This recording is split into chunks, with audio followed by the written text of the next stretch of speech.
So for literally 2 weeks, I could not buy my animals food from the feed store because the shelves were empty.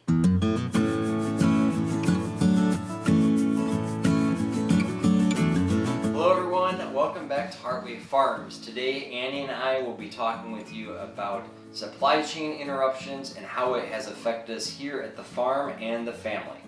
Yeah, and also about preparedness. So this all kind of stemmed from a lot of different things, and I know many of you guys are experiencing the same things by you, but I'm just going to start with one story. A couple weeks ago, I went into our local Rural King, which we frequent.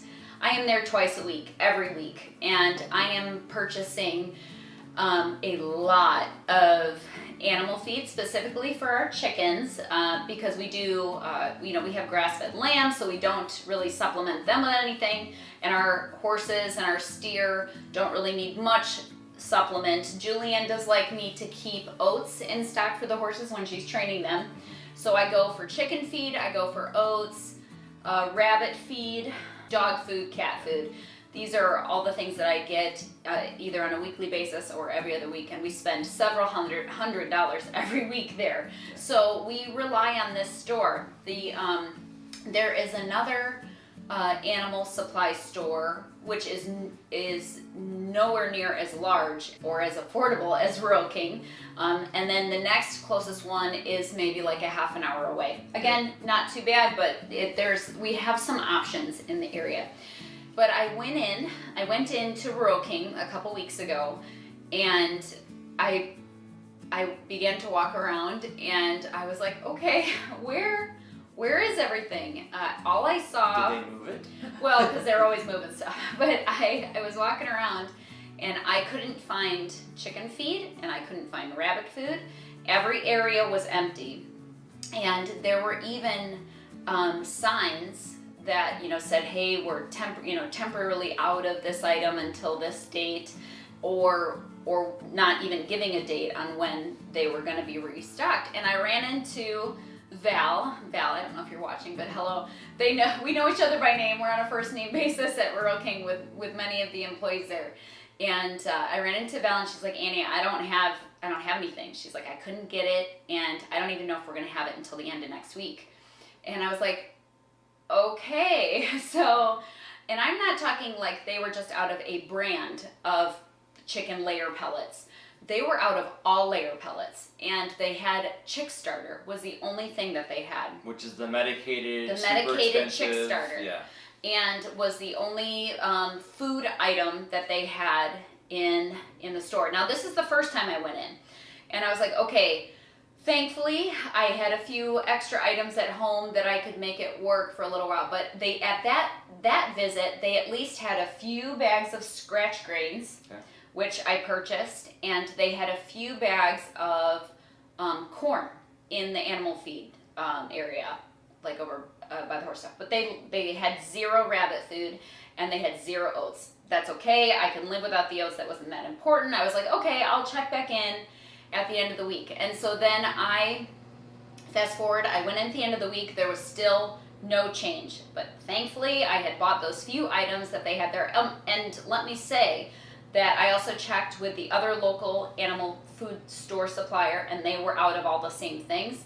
And so was the one that was a half an hour away from us. Right. So I didn't get in a situation where I had to go like driving all over, an hour away or not, whatever. I didn't have to get to that point, but finally by the end of the next week, so we are 2 weeks in, I had to do one other trip in there, and we literally ended up picking up deer corn. Yeah. That was flavored berry. Yeah. Which I'm sure that it's dessert for the chickens, but right? we were feeding it to the chickens, but right. We found it back in the hunting section. But so we had a period of 2 weeks where we had to kind of float some things, mm-hmm, and come up with some plans. Now, 2 weeks may not seem very long, but it didn't take much to disrupt our system, right, and how we feed our chickens. We're in the middle of January, and so I can't just let everybody out to free range. I mean, I could, but it's not going to get them any nutrition. It's not like the middle of the summer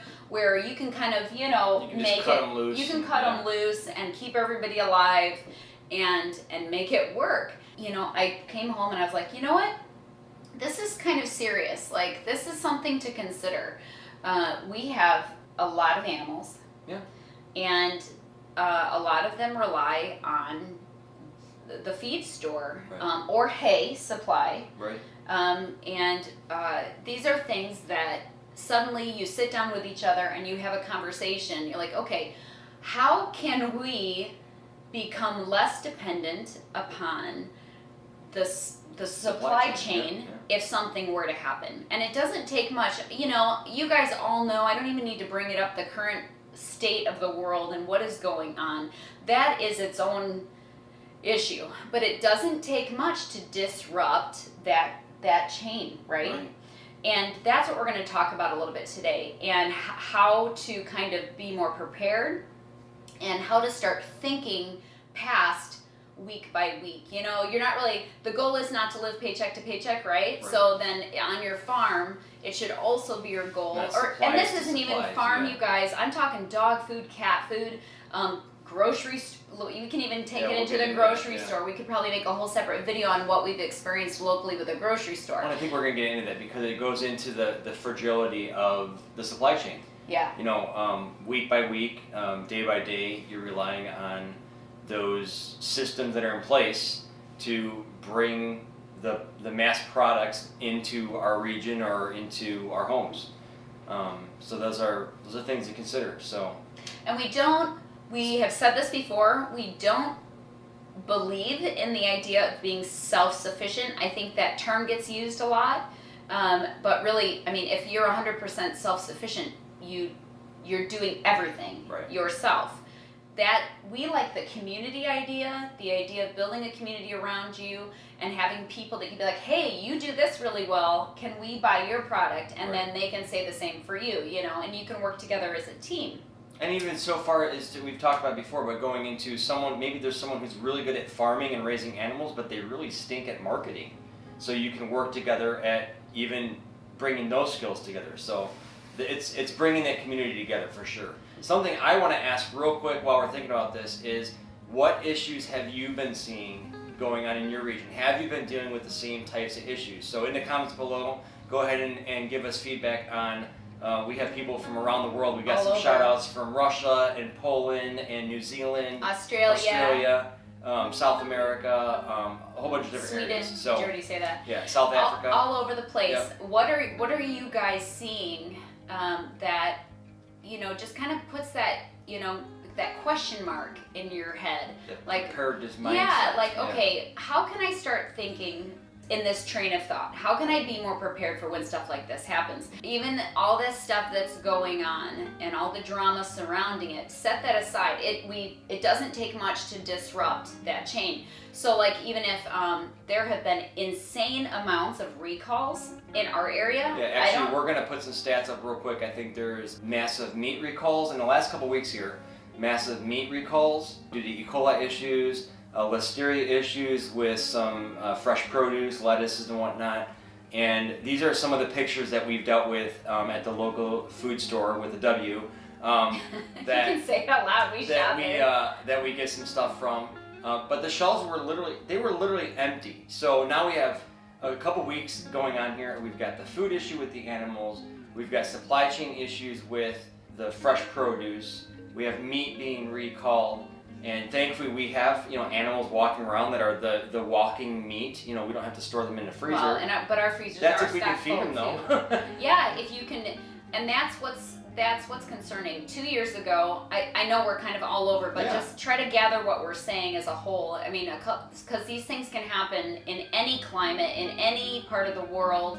A couple years ago, we had an insane amount of rain, and it washed out fields. Was that 2 years ago where we had the flooding? 2 or 3 years ago, yeah. I can't remember. You guys probably dealt with it too. And hay disappeared off the shelves, out of the barns. Barn shelves. Okay, so suddenly when there's not we were able to call the other day and get hay, no problem. And we're in January sometimes, but that year that would not have happened.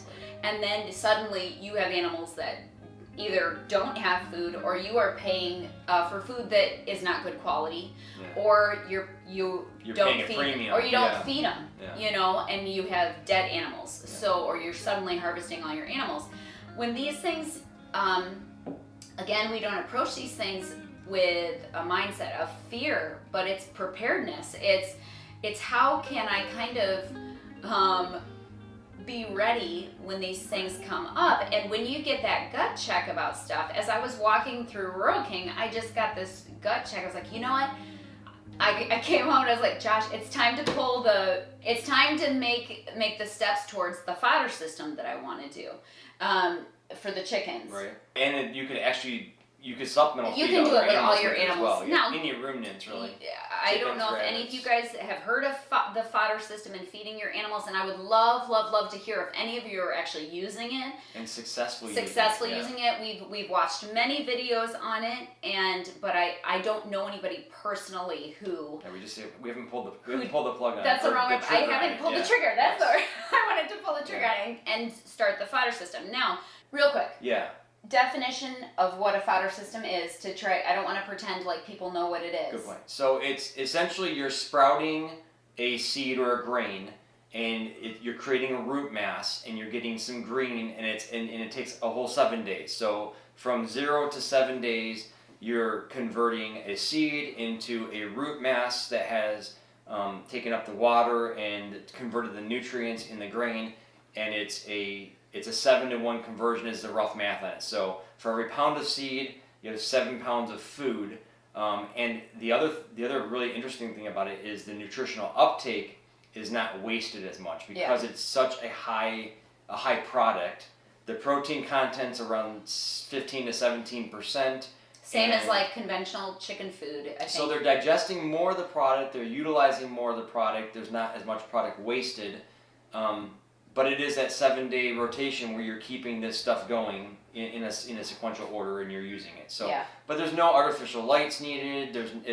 You're not trying to like greenhouse grow this stuff. It's just sprouting the seed, getting the grass to push up to this tall, and then taking that root mass, the leftover seeds that don't germinate, and feeding it to your animals. Yeah. So that's fodder in a very brief nutshell. You still have to have I want to use barley seed to sprout because of the conversion that it has and the high protein amount that it has for the chickens specifically. Right. Plus, I want to get the chickens off of like the grain and it's a more holistic chicken. Yeah, I want a healthier animal. So that is something that I want to do, and the fodder system makes it more affordable. Right. But there's lots of details for that. But maybe this is the year where we do it, and you can buy a pallet of barley seed and have that on a year's supply of food for your animals. Plus, you guys can comment below, but animal feed in our area has almost doubled in the price in the last 2 years. I mean, I'm not exaggerating. It's become very expensive to feed your animals, and I can't even imagine trying to feed my chickens organically right now. I cannot imagine. Even though that is a desire. Oh, I want to do that. We did that for a little while, and we couldn't carry that cost because you would end up having to charge maybe like $9 a dozen for eggs, and people just don't want to pay that. Right. Now, thankfully, in the nice months, our animals are out on pasture, and they're getting all the benefits from that, and they're getting healthy scraps that we feed them from in here, and garden scraps, so they're getting so much of that. Right. But I still buy regular chicken food.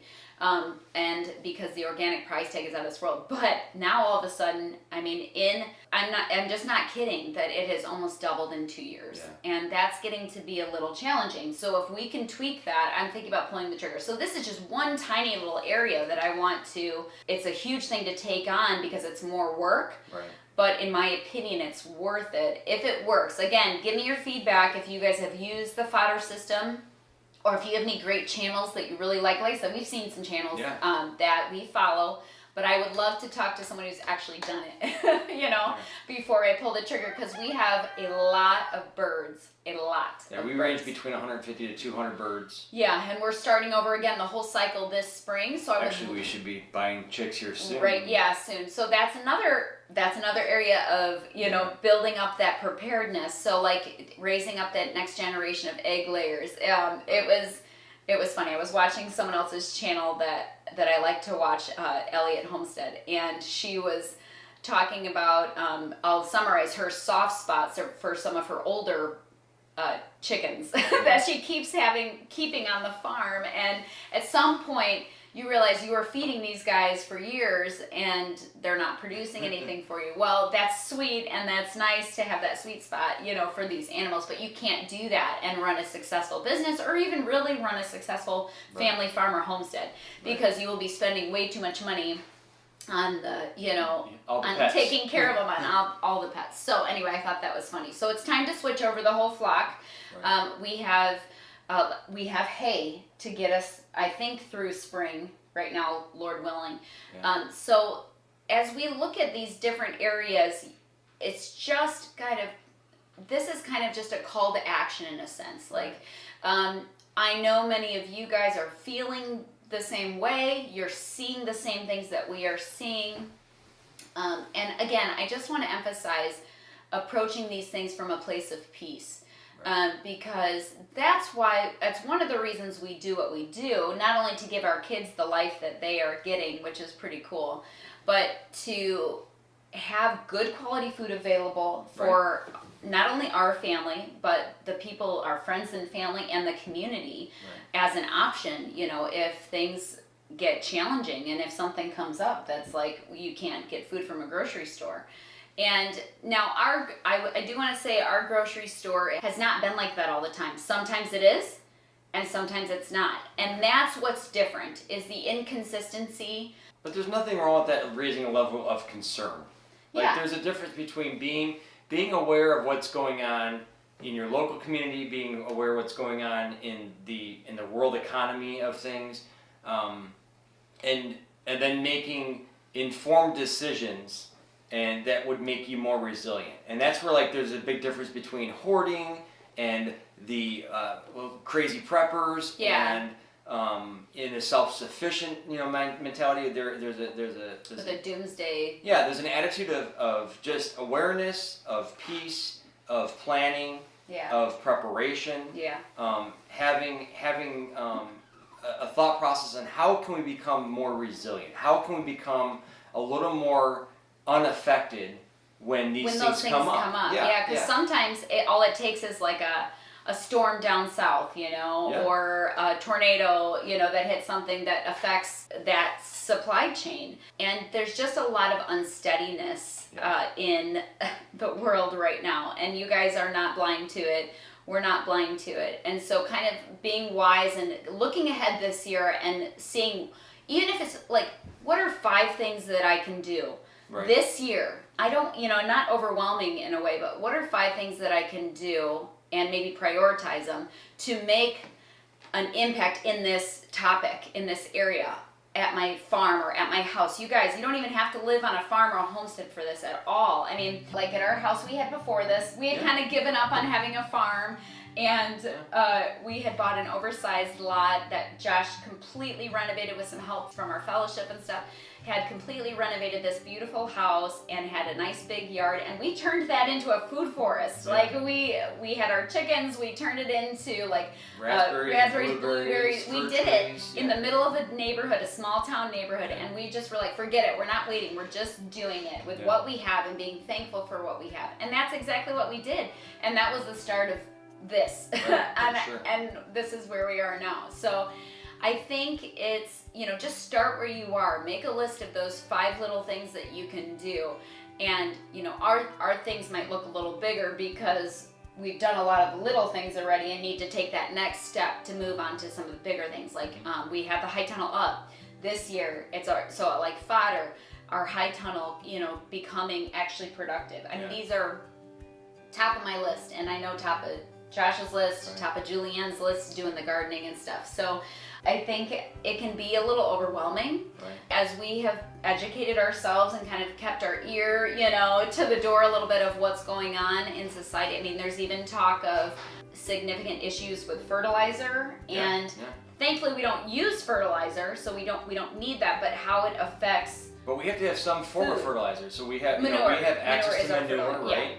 But commercial fertilizer, there, like you said, there's discussion of there being, and there was quite a bit of a shortage and a price increase last year, and coming into this growing season in the greater United States area, which produces a ton of food.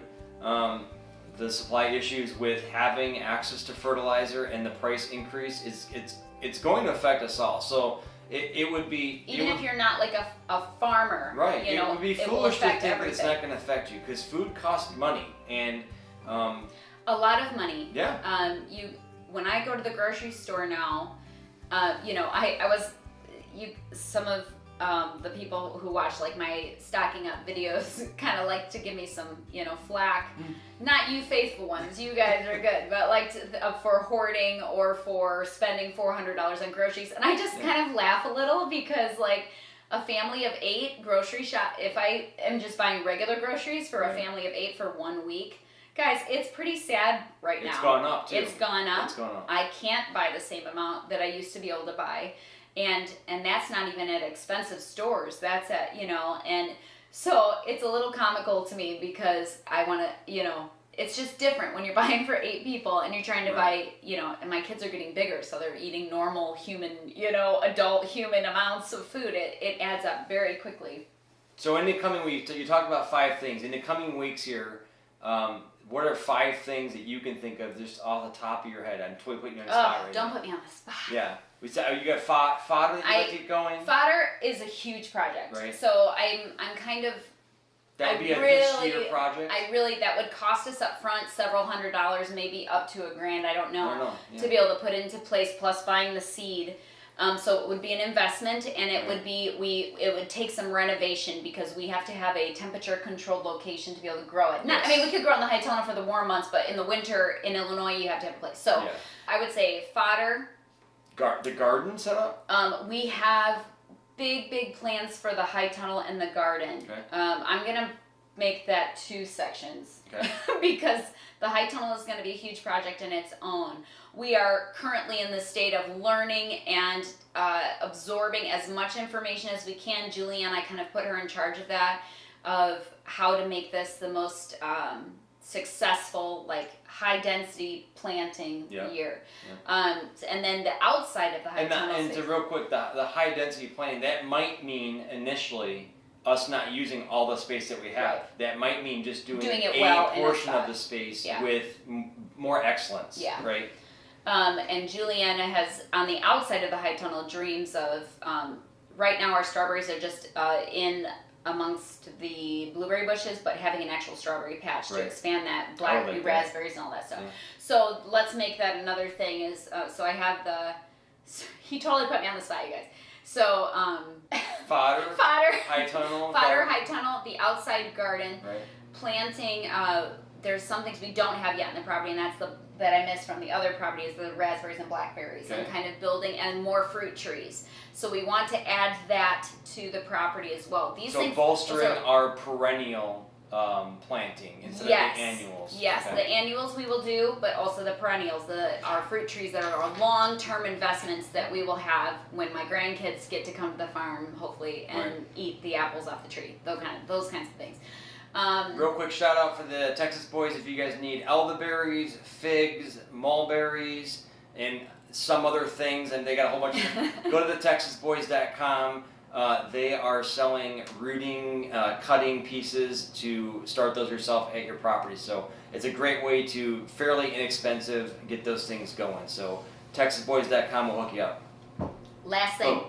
I could actually name 10, because I want to put in, I have to get permission first, but I heard discussion of I want a kitchen garden out the front. You guys can't see my house, but like out of the front of my door. Which is a good spot because it's on the south. It's south side, so it gets the sun. Because the high tunnel is all the way over there. Right. It's totally not that far, but I want to be able to walk out my door over here and have. Would it be like pretty herbs and stuff like that? I want a pretty garden, but functional too. Yeah. I want to have like my easy kitchen garden. So like if I need a cucumber, I just go get it. If I need a tomato, I just go get it.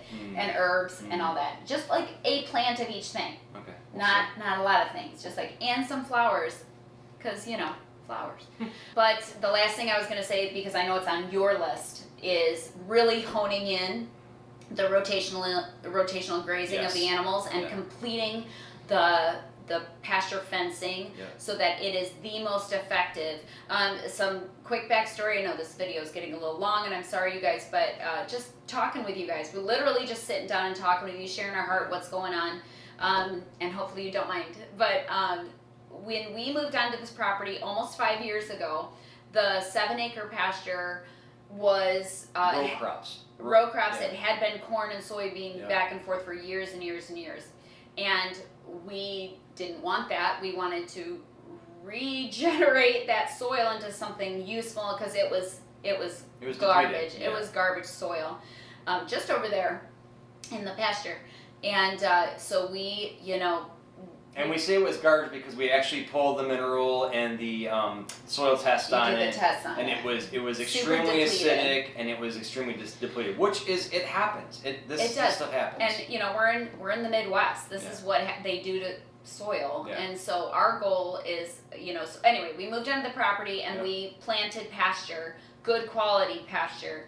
And it has been like struggled. Struggled, and we have animals on there, so that manure, it just takes time because we're not putting artificial stuff into the soil to try to kill off weeds. We put lime on it once. Yeah, but that's good. It's good for it, we have not put any fertilizer on it except for the manure that the animals have rotated on there. But last year, and we're gonna do a video coming up, you guys, about just things we screwed up on in the past and things we want to do better in the future. We're just, because we want to be honest with you guys so you guys can learn. Otherwise, it just doesn't make any sense to share all of the successes and not share the failures. So look forward to that. So we had the pasture, 7 acres, and we ended up doing a perimeter fence around the entire pasture to help bring some control to the animals. And now we're doing some cross fencing. Oh, yeah, always perimeter. That will help us in that rotational process to bolster the pasture, which will make us less reliant on hay earlier and later in the seasons. It'll give us more biomass out there for that pasture to do better. So that's my passion, is to have the sheep. If we can get a couple, I would love to get a couple steer out there to where we can technically have more animals on the land if it's being managed properly. And we started off pretty well with it. We had a little bit of some other things take some time last year. Yeah, the high tunnel was a huge project. We did that ourselves. And we do temporary fence systems outside of the main fencing that we're setting up. So we'll go over a whole thing on that later on too, about just how to optimize your setup, how to optimize your pasture space for what we're doing with the rotational grazing. So that's how we're going to try to improve the rotational grazing going into this next year to better supply food on property for the animals. So it's a lot. It's a lot that we want to do. I think there's a lot going on. We could probably talk another hour about the different things that we've observed and seen, but we're not going to do that today. We've already gone long enough. But again, you guys, share your heart with us. Share what's going on in your area. Let us know what you're seeing, what concerns you have. And I think if we communicate with each other, it just helps make, sometimes it just makes you think about something that you're like, oh, I never thought of that before. I can implement that. And it brings some peace. It brings some peace because you're just talking about it. It's some hope that you can figure things out. Yeah, a sounding board. And also, at the very least, just continuing to improve your homestead and the things that you have going on.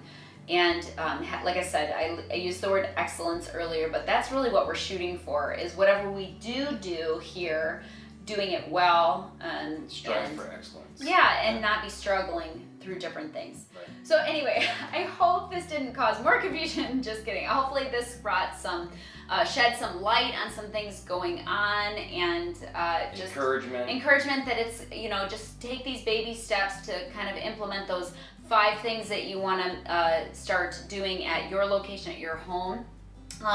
If this is your first time catching one of our videos, we are a family of 8 living in Illinois, just living our dream. It's an answer to prayer that we were able to move on to a homestead property and start to cultivate that and create from nothing to where we are now, and we just are sharing that with you all, whether it's homeschooling or farming or just recipes.